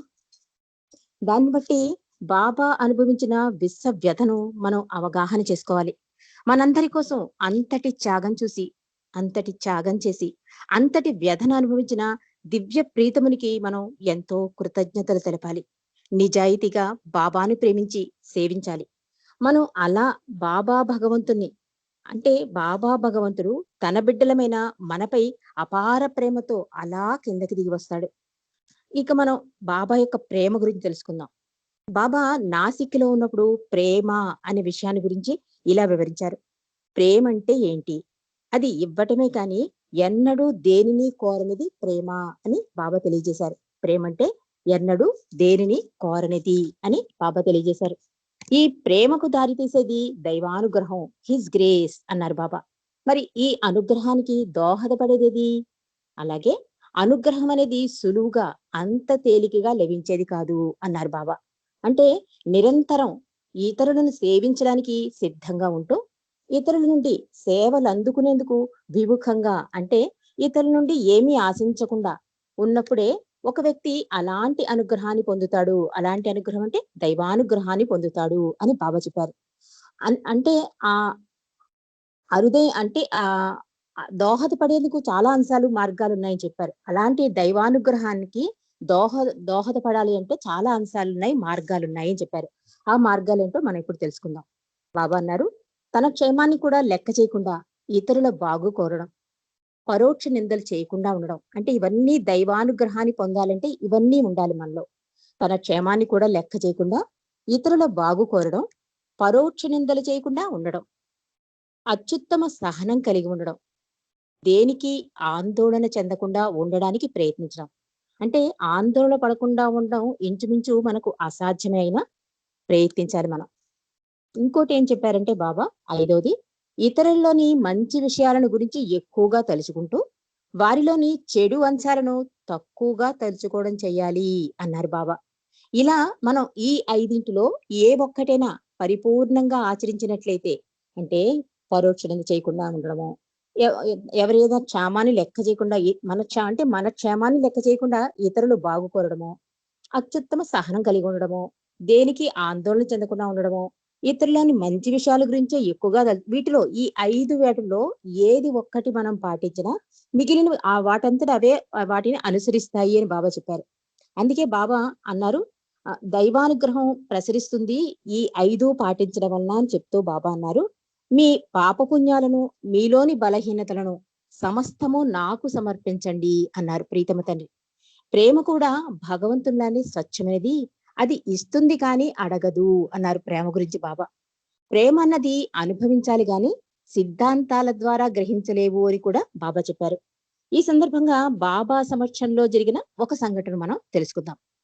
అది 1937 మే 19వ తేదీన బాబా మధ్యాహ్న భోజనాల అనంతరం బృందంలోని కొంతమందికి మామిడి పండుని ఇచ్చారట బాబా. బాబా అలా ఇవ్వగానే కొంతమంది ఏమన్నారంటే, బాబా మాకు కొంచెం గాబరాగా ఉంది, వద్దు అని తిరస్కరించారట. అంటే మామిడి పళ్ళు తినలేమని తిరస్కరించారు. బాబాకు వారి సమాధానం అస్సలు నచ్చలేట. అలా వాళ్ళు అనగానే బాబాకి ఆ సమాధానం నచ్చలేదు. బాబా అక్షర పలకమి చూపిస్తూ ఇలా అన్నట్ట, ప్రేమ ఎల్లప్పుడూ ప్రియతముని ఇచ్చను, సంతోషాన్ని, ఆనందాన్ని, ఆదేశాన్ని ఆశిస్తుంది. తనను గురించి ఏనాడు ఆలోచించదు. ప్రేమంటే అదే, అదే భగవంతుడు. భగవంతుడు శాశ్వతంగా ఇస్తూనే ఉంటాడు. ప్రేమ కూడా ఇస్తుంది. నిజమైన ప్రేమికుడు ఎన్నడూ ఆశించడు అంటూ బాబా ఇంకా ఇలా అన్నారు. మొదట నేను మీకు కుళ్ళిన మామిడి పళ్ళు ఇవ్వాలనుకున్నాను, కానీ మీలో ఏ ఒక్కరూ అవి తీసుకోరు కనుక, ఇష్టంగా వాటిని తీసుకోరు కనుక నేను మంచి మామిడి పళ్ళనిచ్చాను. అయినా కూడా మీరు తీసుకోలేదు. మీరందరూ భగవంతుని కొరకు ప్రాణాలు అర్పిస్తామని మాటలు చెబుతూ ఉంటారు, కానీ చేతలలో అస్సలు కనిపించదు. బాబా అంటున్నారు మండలి వాళ్ళతో, నిజాయితీగా ఉండండి. నన్ను ప్రేమిస్తానని చెప్పినప్పుడు తప్పక ప్రేమించండి అన్నారు బాబా. అంటే శిష్యుని ప్రేమ విశ్వాసాలకు సంబంధించిన ఒక కథను కూడా ఈ సందర్భంగా బాబా తెలియజేశారు. అది కూడా మనం తెలుసుకుందాం. ఆ కథ ఇలా ఉంది. స్వామి సమర్థ రామదాసు అనే సద్గురువు ఉండేవాడు. అతను వీరుడైన శివాజీకి గురువు. ఒకసారి ఆయన తన శిష్యుల్లోని ప్రేమ విశ్వాసాలను పరీక్షించదలిచాడు. ఒక మామిడి పండును తన కాలిపై పెట్టి ఒక క్లాతుతో కట్టి పెట్టాడు ఆ గురువు. కాలి మీద పుండుతో తాను చాలా బాధపడుతున్నట్టు తన శిష్యుల ముందు నటించాడు ఆ గురువు. పళ్ళ బిగువున బాధ నదిమి పెట్టినట్లు నటిస్తూ తన కాలిపై పెద్ద పుండు ఏర్పడిందని, అది సెప్టిక్ గా మారి చాలా బాధ పెడుతోందని చెప్తాడు గురువు శిష్యులతో. మొత్తం రాత్రి నిద్ర లేకుండా చేసిందని కూడా చెప్తాడు గురువు శిష్యులతో. గురువు పడుతున్న బాధను గమనించి శిష్యులు రకరకాల విధానాల ద్వారా దానిని తొలగించవచ్చని సూచిస్తారు. ఆ శిష్యులు గురువుతో అంటారు. దానికి ఆ గురువు అంటాడు, దేనివల్ల ఆ గాయం నయం కాదు, ఎవరైనా ఆ పుండుని అంటే ఆ విష పదార్థాన్ని నోటితో పీల్చినట్లయితే తన బాధ నయమవుతుంది అని చెప్తాడు ఆ గురువు. ఇంకా ఆ గురువు అంటాడు, అలా విష పదార్థాన్ని ఎవరైనా పిలిస్తే వారు చనిపోతారని కూడా ఆ గురువు శిష్యులతో చెప్తాడు. ఇది విని శిష్యులంతా భయపడతారు. ఆ శిష్యుల్లో కళ్యాణ్ అనే శిష్యుడు గురువుకి ప్రీతి పాత్రుడు, అంటే చాలా ఇష్టమైన శిష్యుడు. ఆ కళ్యాణ్ అనే శిష్యుడు అంటే ఏమీ ఆలోచించకుండా ముందుకు వచ్చి గురువు కాలిపై ఉండే పుండుని నోటితో పీల్చసాగాడు. అందులో సాధారణంగా అది మామిడి పుండు కనుక అందులో నుండి వచ్చే మామిడి పండు రసం అతన్ని ఆశ్చర్యపరుస్తుంట. అంటే అలా ఆ గురువు తన అందరి శిష్యులలో కళ్యాణికి తనపై ఎంతటి ప్రేమ విశ్వాసాలు ఉన్నాయో ప్రయోగపూర్వకంగా చూపించాడు ఆ గురువు. గురువు మోకాలపై కట్టిన మామిడి పండును విషమని తెలిసి కూడా కళ్యాణ్ ఎలా నోటితో పీల్చాడు అంటే, ఇది ప్రేమ అని బాబా చెప్పారు. అంటే గురువు గురించే ఆలోచించాడు గాని శిష్యుడు తనకేమవుతుందో కూడా అస్సలు ఆలోచించకుండా ఆ ప్రయత్నం చేశాడు కనుక అది అసలైన ప్రేమ సర్వార్పణ అని చెప్పారు ప్రియతమ తండ్రి మెహర్ బాబా. అతనికి గురువు మీద ఉండే అపార ప్రేమ కారణంగా అతని అలా చేసేలా చేసింది. కాబట్టి ప్రేమికుడు ఎప్పుడూ కూడా ప్రియతముని ప్రేమ కొరకు, ప్రియతముని సంతోషం కొరకు ప్రాణాన్ని విడిచేందుకు సిద్ధంగా ఉండడమే ప్రేమ అని మెహర్ బాబా తెలియజేశారు. బాబా అన్నారు, నీలో ప్రేమ ఉన్నప్పుడు మాత్రమే ప్రేమ అంటే ఏమిటో తెలుసుకుంటావు. దానిని అనుభవించాలే గాని సిద్ధాంతాల ద్వారా గ్రహించలేరు మీరు అంటూ ఇందుకు ఉదాహరణగా బాబా ఏం చెప్పారంటే లైలా మజ్నుల గురించి బాబా చెప్పారు. వారిది పవిత్రమైన ప్రేమ, భౌతికమైనది మాత్రం కాదు అంటున్నారు. లైలా మజ్నుల ప్రేమ పవిత్రమైన ప్రేమ, భౌతికమైనది కాదు, బుద్ధికి సంబంధించింది కూడా కాదు, అది ఆధ్యాత్మికమైన ప్రేమకు సంబంధించింది అని బాబా తెలియజేశారు. మజ్ను లైలాను ప్రతి వస్తువులోనూ ప్రతి చోట దర్శించాడు. ఆమెను గురించి ఆలోచించడం తప్ప తన అన్నపానాదులు గాని నిద్రను గురించి గాని ఏనాడు ఆలోచించలేదు మజ్ను. తన సంతోషాన్ని అంటే లైలా సంతోషాన్నే ఎల్లవేళలా కోరుకున్నాడు మజ్ను. అందుకే ఆ ప్రేమ అతన్ని నా వద్దకు చేర్చింది. అంటే మజ్ను భగవంతుల్లో కలిసిపోయాడు. నీవు మరొకరిని ప్రేమిస్తున్నప్పుడు నీ గురించిన ఆలోచన అన్నదే ఉండకూడదు. బాబా చెప్తున్నారు, ఎప్పుడైనా సరే ఒకరిని ప్రేమించినప్పుడు మన గురించి ఆలోచన అన్నదే ఉండదు. అనుక్షణం నీ ప్రియతముని గురించే నీ ఆలోచన ఉంటుంది. కాబట్టి నీవెంత ప్రయత్నించినప్పటికీ ఈ విధమైన ప్రేమను మీరు పొందలేరు. బాబా స్పష్టంగా చెప్పేశారు, మీరు ఎంత ప్రయత్నించినా కూడా ఇటువంటి అద్భుతమైన ప్రేమను మీరు పొందలేరు. దానికి దైవానుగ్రహం కావాలి. అందుకని నీ ప్రయత్నం దైవానుగ్రహానికి దారి తీస్తుంది అన్నారు. మనం ఎలాంటి ప్రయత్నం ముందు చెప్పుకున్నాం కదా, పరోక్ష నింద చేయకూడదు, అందరిలో మంచి విషయాలనే తలుచుకోవాలి, అలాంటివన్నీ చేస్తేనే దైవానుగ్రహానికి దారి తీస్తుందని చెప్తున్నారు ప్రీతమ తల్లి. బాబా తన అనుగ్రహానికి మనకు సూచించిన అంశాలను పాటించడానికి ప్రయత్నిస్తూ మనలోని స్వార్థం లేకుండా చేసుకుని ఆయన అనుగ్రహానికి పాత్రలు అవడానికి ప్రయత్నం చేద్దాం. మనమందరం కూడా అంటే దైవానుగ్రహానికి పాత్రలు అవడానికి బాబా చెప్పిన సూచనలు పాటించడానికి మనం ప్రయత్నం చేద్దాం. బాబాకు మనపై గల ప్రేమని గురించి కూడా మనం ఈ రోజు తెలుసుకుందాం. అంటే ప్రేమ అంటే ఏమిటో తెలుసుకున్నాం, దైవానుగ్రహం వలన కూడా ప్రేమ పొందవచ్చని తెలుసుకున్నాం, బాబా ఎందుకు ఈ భూమి మీదకి దిగి వస్తాడో తెలుసుకున్నాం. ఇప్పుడు బాబాకి మన మీద ఉన్న ప్రేమ గురించి కూడా మనం ఇప్పుడు తెలుసుకుందాం. బాబాకు మనపై గల ప్రేమ గురించి ఇలా అంటే బాబా మౌనంలో సౌజ్ఞల ద్వారా చెప్పిన ప్రతి విషయాన్ని మాటల రూపంలో మనకు అందించిన వ్యక్తి ఇరిచ్చి చెస్సవాల. బాబాకు అతి సన్నిహితంగా మసులుకుంటూ ఆయన వ్యక్తిగత అవసరాలను చూసుకునేవాడు ఇరిచ్చి. బాబా శరీరం త్యజించిన తర్వాత బాబా తాను ఉండగా జరిగిన సంఘటనలు అంటే బాబాకు తన ప్రేమికుల మీద గల అపార ప్రేమ ఎలా ఉండేదో మెహరాజాద్ మండలి హాలులో అక్కడి వచ్చిన ప్రేమికులతో పంచుకునేవారు ఇరిచ్చి. మరి ఆ విషయాలను మనం ఇరిచ్చి మాటల్లోనే మనం తెలుసుకుందాం. ఇరిచ్చి అంటారు, బాబాతో ఉండడం అంటే అదొక అద్భుతమైన అనుభూతి. ఆయన సాన్నిధ్యంలో ఉన్నప్పుడు బాబా యొక్క దివ్యాధికారం ఏమిటో సహజ రీతిలో తెలుస్తుంది మనకి అంటారు సోదరులు ఇరిచ్చి. బాబా తరచూ తనను దర్శించవచ్చిన వారితో ఇలా చెప్పేవారు, నేను ఆ సనాతనుడను, శాశ్వత ప్రేమ సందేశాన్ని అందివ్వడానికి మీ మధ్యకు పదే పదే వచ్చే ఆ పురాణ పురుషుడు నేనే అని మెహర్ బాబా అనేవారట. ఇరిచి చెప్తున్నారు, మా అనుభూతులు ముఖ్యంగా బాబా కూడా ఉండి జీవించే వారి అనుభవాలు బాబా దివ్యత్వానికి చెందినవి కావు, బాబాలో ఉన్న మానవత్వానికి చెందినవి అని చెప్తున్నారు ఇరిచి. బాబా యొక్క దివ్యత్వానికి చెందినవి కావు, ఆయనలో ఉన్న మానవత్వానికి చెందినవి అని చెప్పారు ఇరిచి. ఎందుకంటే పెద్ద దర్శన కార్యక్రమానికి ముందు బాబా ఆరోగ్యం తరచూ అంత బాగుండేది కాదు. శారీరకంగా బాబా చాలా నీరసంగా ఉంటూ నొప్పులతో బాధపడుతూ ఉండేవారు. ఆయన మా వైపు చూస్తూ ఇలా అనేవారు, నేను దర్శనం ఎలా ఇవ్వగలను అంటూ సౌజ్ఞ చేసేవారు బాబా. అప్పుడు మేము ఇలా అనేవారు, వద్దు బాబా, దర్శనం ఇవ్వకండి, దర్శన కార్యక్రమాన్ని వాయిదా వేద్దాం అనేవారు మేము. దానికి సమాధానంగా బాబా, అలా ఎలా చేయగలను, నన్ను చూడటానికి నా ప్రేమికులు సుదూర ప్రాంతాల నుండి వస్తున్నారు, దర్శన కార్యక్రమం రద్దు చేసి వారిని ఎలా నిరుత్సాహపరచగలను అనేవారు ప్రీతమ తండ్రి. అప్పుడు నేను అంటే ఇరిచి ఇంకా ఇలా చెప్తున్నారు, బాబా వారు నీ ప్రేమికులు కాబట్టి పరిస్థితి అర్థం చేసుకుంటారు అనేవాడిని. కానీ బాబా ఎప్పుడూ తన ప్రేమికులను నిరాశపరచలేదు. బాబా ప్రేమకు ప్రభువే అయినప్పటికీ తన ప్రేమికుల ప్రేమకు దాసుడు. అదే నిజమని మేము కళ్ళారా చూసేవాళ్ళం. ఒక ప్రభువుగా బాబా తన దర్శన కార్యక్రమాన్ని సునాయాసంగా రద్దు చేయవచ్చు. కానీ బాబా ప్రేమికుల ప్రేమకు దాసుడు కనుక తన ఆరోగ్యం ఎలా ఉన్నా సరే దర్శనం ఇవ్వడానికే మొగ్గు చూపేవారు ప్రియతమ తండ్రి మెహర్ బాబా. ఇరిచి ఇంకా బాబా ఆరోగ్య పరిస్థితి క్షణాల్లో ఎలా మార్పు చెందిందో కూడా తెలియచెప్పారు. అంటే దర్శన ప్రోగ్రాం రోజున వేదికపైకి అంటే కొన్ని క్షణాల ముందు వరకు బాబా చాలా నీరసంగా కనిపించేవారట. అసలు ఆ సిచ్యువేషన్ చూస్తే ఇంకా దర్శనం అవ్వదు, ఆ ప్రోగ్రాం క్యాన్సిల్ అయిపోతుంది అనుకునేవారు మండలి వారు.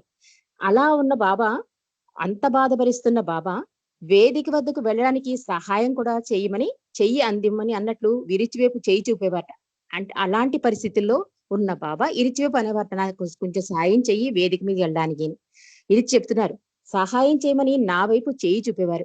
బాబా వేదికపైకి చేరుకున్న మరుక్షణం ఆయన ప్రేమికులు చూసేదేమిటంటే దివ్య తేజస్సుతో ప్రకాశిస్తున్న బాబాను, సంపూర్ణ ఆరోగ్యంగా కనిపించే బాబాను. అలా బాబాను చూసేవారు వాళ్ళు. బాబాను ఆ క్షణంలో చూసిన వారు ఎవరు కూడా కొద్ది క్షణాల క్రితం బాబా ఆరోగ్యం సరిగ్గా లేదని అనుకునే అవకాశమే లేదు.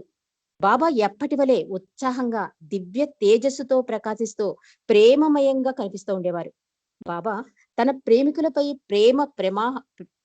ప్రేమ ప్రవాహ వెల్లువను స్వేచ్ఛగా ప్రవహింపచేయడానికి ద్వారాలు తెరిచారా అన్నట్టు కొంతమంది అనేవారట. అంత ప్రేమ ప్రవాహం వెల్లివిరుస్తూ, అంత దివ్య తేజస్సుతో దర్శనాలు ఇచ్చేవారు ప్రీతమ తండ్రి. కానీ ఆ దర్శన ప్రోగ్రాం ముగిసిన తర్వాత బాబా తన గదికి తిరిగి వచ్చేసేవారు. అక్కడికి చేరుకోగానే మరలా నీరసంగా అయిపోయేవారు. పైగా ఏదో ఒకటి చేయమని డాక్టర్ గోహెర్కి కబురు పంపేవారు. బాబా బాధపడుతున్నట్లు మేం చూసేవారు. ఆయన నిజంగానే శారీరకంగా చాలా బాధపడుతూ ఉండేవారు. ఇక్కడ మనం ఒక విషయం గమనించాలండి. ఎందుకంటే సద్గురువు బాధకు, దైవీ మానవుడైన అవతారిని బాధకు గల వ్యత్యాసాన్ని మనం తెలుసుకోవాలి. ఎందుకంటే సద్గురువు బాధ నటిస్తాడు, కానీ అవతారుడు మానవ రూపంలో వచ్చినప్పుడు మానవుడే అయిపోతాడు. మానవ దేహం అంటేనే బాధ కదా. ఆయన పడే బాధను మేము కళ్ళారా చూసేవాళ్ళం. కానీ ప్రపంచానికి, ఆయన ప్రేమికులకు ఆ బాధను మరుగుపరిచి దివ్య కాంతితో వెలుగొందుతున్నట్లు కనిపించేవారు మెహర్ బాబా. ఎందుకంటే తన ప్రేమికులు ప్రేమకు దాసుడు గనక అన్నారు ఇరిచి. బాబా ఆరోగ్యం ఎలా ఉన్నా గాని దర్శన సమయంలో మాత్రం బాబా నమ్మశక్యం కాని తేజస్సుతో మాకు కనబడేవారు. బాబా యొక్క దివ్య తేజస్సును చూడగలిగే అదృష్టం ప్రపంచానికి కలగ్గా ఆయనతో ఉన్న మాకు బాబా బాధే కనిపించేది. ఒక దర్శన కార్యక్రమం తర్వాత మండలిలో ఒకరు బాబాను ఇలా అడుగుతారు, బాబా, నీ ప్రేమికులకు నీ దర్శన ప్రోగ్రాల్లో పాల్గొన్న వారికి నీవు ఎంతో ఆరోగ్యంగా తేజస్సుతో కనిపిస్తావు. వారికి నీ దివ్యత్వం, ప్రేమ అనుభూతి చెందేటట్లు చేస్తావు. కానీ మాకేమో కేవలం నీ బాధే కనిపిస్తుంది. ఎందుకని బాబా అని అడిగాడు. దానికి బాబా ఇలా సమాధానం చెప్తారు. బాబా అన్నారు, నీవు చెప్పేది నిజమే. ఈ ప్రపంచం ఇప్పుడు నా దివ్యత్వాన్ని అనుభవిస్తుండగా మీరు నా మానవత్వాన్ని అనుభూతి చెందుతున్నారు అన్నారు ప్రీతమ తండ్రి మెహర్ బాబా. బాబా శరీరం త్యజించే ముందు రోజుల్లో చేపట్టిన సుదీర్ఘ ఏకాంతవాసాలలో ఏ కార్యక్రమం చేసేవారో తెలియదు. ఇరిచి చెప్తున్నారు. ఇంకా బాబా యొక్క ఆరోగ్య పరిస్థితి, ఆయన ప్రేమికుల యందు ప్రేమను ఎలా వ్యక్తపరిచేవారో కూడా విరిచి ఇంకా విపులంగా చెప్తున్నారు. సుదీర్ఘ ఏకాంతవాసాలలో ఏ కార్యక్రమం చేసేవారో తెలియదు మాకు. ఆ పని ఆయన ఆరోగ్యాన్ని ఎంత దెబ్బతీస్తున్నదో మాత్రం మాకు స్పష్టంగా కనబడేది. బాబా చిక్కిపోయి పాలిపోయినట్లు కనిపించేవారు. బాబా ఆరోగ్య పరిస్థితి ఎలా ఉన్నప్పటికీ తన కార్యక్రమాలను కొనసాగిస్తూనే ఉండేవారు. బాబా అన్నారు, అంటే 1969లో ప్రారంభంలో తాను ఇవ్వబోయే దర్శన కార్యక్రమం గురించి బాబా ఇలా అన్నారు. ఈసారి తను ఇవ్వబోయే దర్శనం చాలా తేలికని, ఇంకా నేను పడుకుని దర్శనమిస్తానని, పూర్తి మౌనంతో ఇవ్వవచ్చని, ఎవరు తనను ముట్టుకోవడానికి, తన దగ్గరకు రావడానికి వీలు లేకపోవచ్చని అన్నారు బాబా. అప్పుడు ఫ్రాన్సిస్ బ్రాబజాన్ అంటారు, ఫ్రాన్సిస్ బ్రాబజాన్ని బాబా అడుగుతారు, మరి నేను ఇలా పడుకుని దర్శనమిస్తే పర్వాలేదంటావా? నా ప్రేమికులు ఏమీ అనుకోరా అని అడుగుతారట బాబా ఫ్రాన్సిస్ బ్రాబజాన్ని. అతను అన్నట్ట, బాబా మీ ఇష్టం వచ్చినట్టు ఇవ్వవచ్చు బాబా అన్నట్ట. కానీ నా ప్రేమికులు ఏమనుకుంటారు? బాబా మళ్ళీ ప్రశ్న ఆయన, సమాధానం ఆయనే. కానీ నా ప్రేమికులు ఏమనుకుంటారు? బాబా ఎందుకు పడుకుని ఉన్నాను అడుగుతారు కదా. అయినా నేను దర్శనం పడుకునే ఇస్తాను అన్నారు బాబా.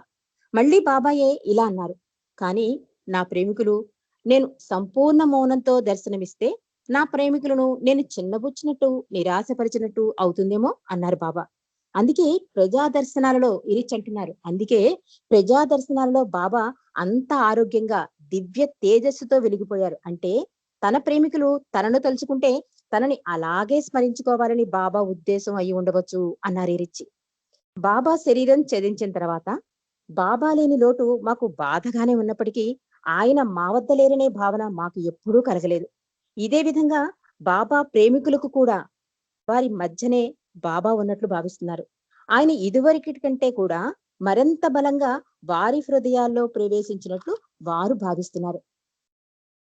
బాబాను చూడలేకపోయినప్పటికీ బాబా సాన్నిధ్యాన్ని వారు అనుభవిస్తున్నారు అంటూ ఇరిచి బాబాకు తన ప్రేమికులపై గల అపార ప్రేమను తెలియజేశారు. మరి బాబాపై మనకు గల ఎలాంటి ప్రేమ ఉండాలో కూడా మనం ఈరోజు తెలుసుకుందాం. బాబా ఒక సందేశం ఇచ్చారు. అదేంటంటే, ప్రేమ ప్రియతమునితో ఐక్యాన్ని కోరుతుంది, విధేయత ప్రియతముని సంతోషాన్ని కోరుతుంది అన్నారు. అంటే సర్వార్పణ ఏమీ కోరదు అని బాబా తెలియజేశారు. ప్రేమ ప్రియతమునితో ఐక్యాన్ని కోరుతుంది, విధేయత ప్రియతముని సంతోషాన్ని కోరుతుంది, సర్వార్పణ ఏమీ కోరదు అని చెప్తూ, ప్రేమించేవారు ప్రియతముని ప్రేమికుడవుతాడు, విధేయుడే ఉండేవాడు ప్రియతమునికే ప్రియతముడవుతాడు అని చెప్పారు బాబా. బాబా ఇంకా ఇలా అన్నారు, to please me is one of the best ways of showing your love for me.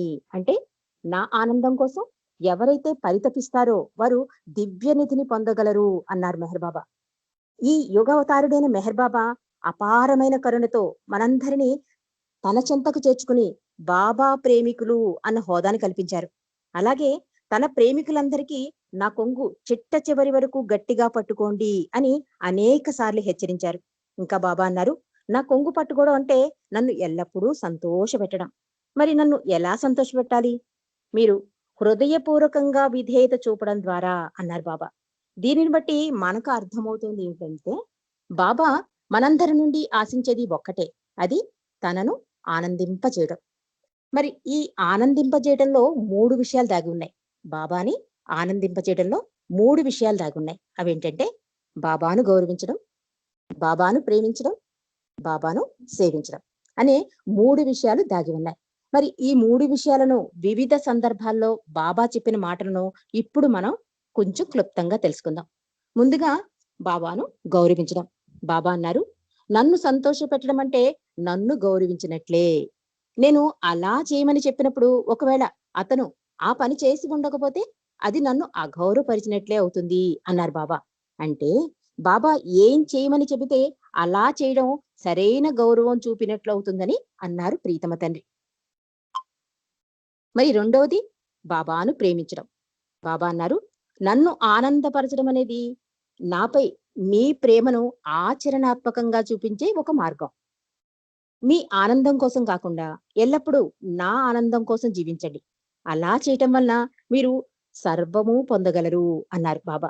అంటే ఉన్నతమైన ప్రేమ అంటే అదే అని కూడా తెలియజేశారు బాబా. మరి మూడవది బాబాను సేవించడం. బాబా అన్నారు, నా ఆజ్ఞలను విధేయతతో పాటించడం ద్వారా నన్ను మీరు ఆనందపరచగలరు.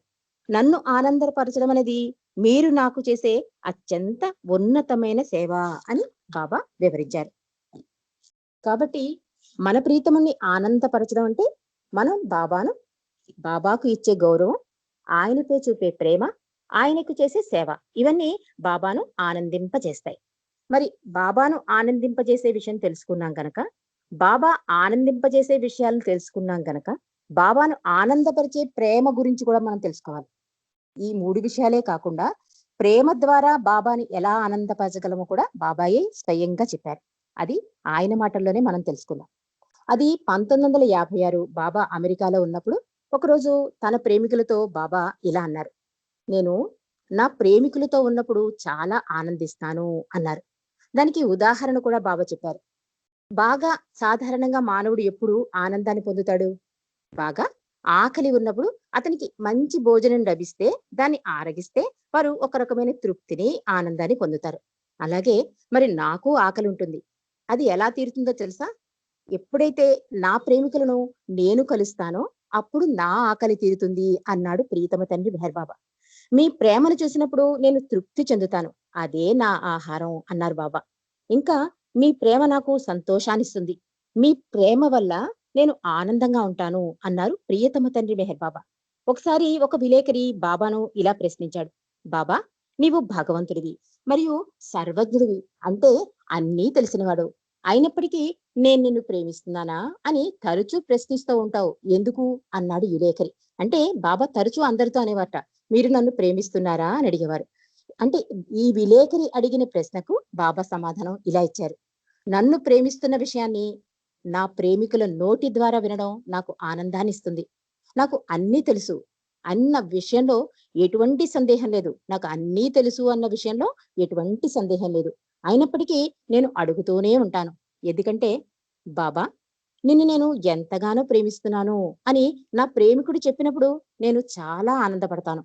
కాబట్టి నా ప్రేమికులను నేను ప్రశ్నించడం, వారి నుండి బాబా నేను నిన్ను ఎంతగానో ప్రేమిస్తున్నాను అని వినడం నాకు సంతోషాన్ని ఇస్తుంది అన్నారు ప్రియతమ తండ్రి మెహర్ బాబా. ప్రేమ భగవంతుడు వేరు కాదంటారు. భగవంతుని ప్రేమించి భగవంతునితో ఒకటైపోవడం జీవిత లక్ష్యం అని చెప్పారు బాబా. కాబట్టి సదా ప్రీతముని ప్రేమిస్తూ బాబాను సంతోషపెడదాం, ఆనందపరుద్దాం. ప్రవీణ్, ఇంకా టైం ఉందమ్మా? హలో జై బాబా. జై బాబా. జై బాబా అండి. ఇంకా ఒక 5 minutes తీసుకోవచ్చు అండి, టైం ఉంది. జై బాబా. మీకు ఒక 5 minutes లో నేను కంప్లీట్ చేస్తాను. షూర్. ఓకే. బాబా ఏమని చెప్పారంటే, బాబా యొక్క ఒక అంటే ఇన్ని చెప్పిన బాబా ఏమన్నారంటే, నామస్మరణ కూడా బాబా స్పష్టం చేశారు. అంటే నామస్మరణ వలన కూడా మనం బాబాలో జీవిత గమ్యాన్ని చేరవచ్చని కూడా బాబా చెప్పారు. అంటే మీ అవసాన కాలంలో మీరు నా నామం స్మరిస్తే మీరు తప్పకుండా మోక్షం కలుగుతుంది అని బాబా అన్నారు. కానీ ఇప్పటి నుండే మీరు నా నామం స్మరించడం అలవాటు చేసుకుంటే గాని మీ అంతిమ ఘడియల్లో నా నామాన్ని స్మరించలేరు. చనిపోయే సమయంలో మీ ఆలోచనలన్నీ మీ కుటుంబం చుట్టూ, మీరు సంపాదించిన ఐశ్వర్యం చుట్టూ, మిగతా ప్రాపంచిక విషయాల చుట్టూ తిరుగుతూ ఉంటాయి. కాబట్టి ఇప్పటి నుండే నా నామాన్ని స్మరించడం ప్రారంభించండి అన్నారు బాబా. ఈ మాయ చేసిన సంఖ్యలను బద్దలు కొట్టి మీకు స్వాతంత్రం ప్రసాదించడానికే నేను మీ మధ్యకు వచ్చాను. నన్ను నిరంతరం హృదయపూర్వకంగా స్మరించడం సులువైన మార్గం అన్నారు బాబా.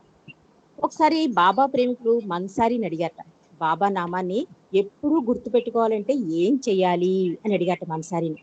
దానికి మన్సారి ఇలా చెప్పారు, బాబాను రోజంతా ప్రతి క్షణం గుర్తు పెట్టుకోవడం చాలా కష్టమైన విషయం. అందులో మన బుద్ధి రోజంతా పనిచేస్తూ ఉంటుంది. ఈ పని చేద్దామా, ఆ పని చేద్దామా అని ఆలోచిస్తూ ఉంటుంది. అప్పుడు బాబాను గుర్తుపెట్టుకోవడం ఇంకా కష్టమవుతుంది. కానీ కొద్దిపాటి ప్రయత్నం చేసి బాబాని తేలిగ్గా గుర్తుపెట్టుకోవచ్చు అని మనసారి అంటున్నారు. ఆలోచించి చూస్తే రోజులో అటువంటి అవకాశాలు ఎన్నో లభిస్తాయి మీకు. మనం 3 పూటల భోజనం చేయడం మర్చిపోం కదా.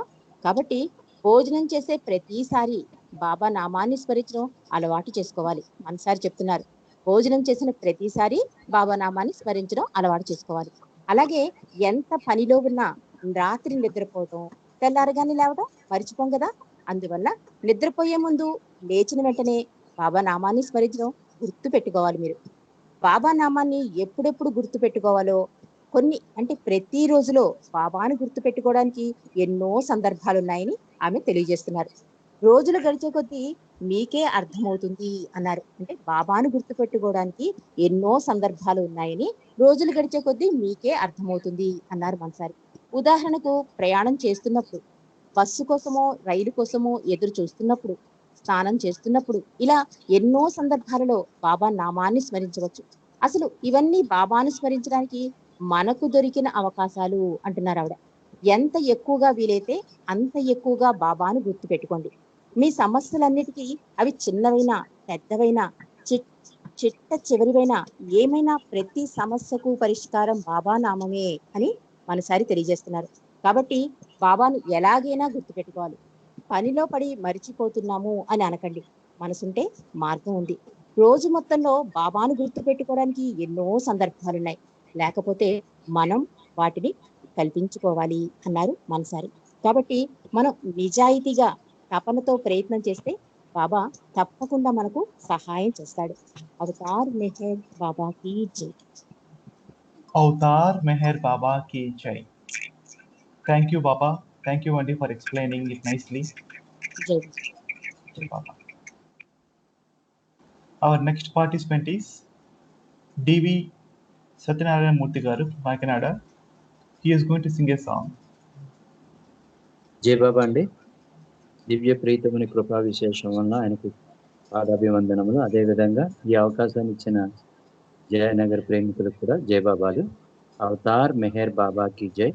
అందరికీ జై బాబా. జయ హో జయ హో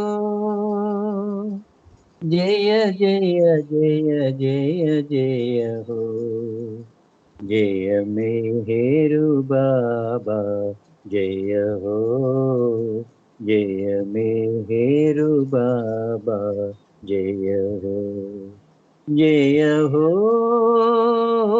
జయ హో జయ జయ జయ జయ జయ హో జయ మెహరు బాబా జయ హో జయ మెహరు బాబా జయ హో జయ హో